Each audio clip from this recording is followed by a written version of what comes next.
Now, for the first time, pensioners are earning more than their working age equivalents. A study by the Resolution Foundation says pensioner incomes have grown by more than 30% since 2001, while the combination of slow wage growth and rising house prices has left the younger generations worse off.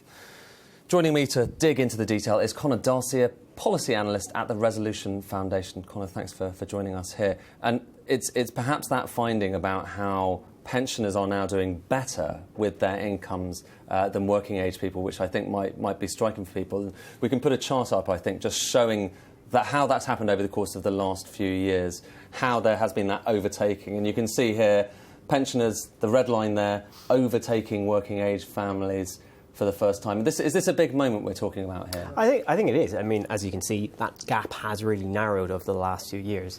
But I think at the same time, this shouldn't mean that this means that, all pensioners are doing fantastically or all of their incomes have risen. This kind of overall group has done really well, but individual pensioners won't have done as well. They'll see gains, but not as quickly as this. I think some of that is because a lot of the driver of this increase is the slightly younger pensioners who recently retired, who they have baby boomer generation. Yeah, exactly. They're the key focus on this. There's four real kind of key reasons why they've done better and why that chart's moving in that direction. Firstly, they're more likely to retire with quite generous private pensions or occupational pensions. There's home ownership. Home ownership rates are much higher than in previous generations, especially for baby boomers. We've seen more and more working and continuing working, and maybe just a few hours or staying on full time has been a really big factor. And then benefits have gotten gradually more generous for older people. So there's a few trends contributing to that. But a lot of people, particularly pensioners, would look at this and they'd say, OK, well, that's one thing. But we've had many years where pensioners have suffered. A lot of talk about pensioner poverty, things like the winter fuel allowance were supposed to ameliorate that.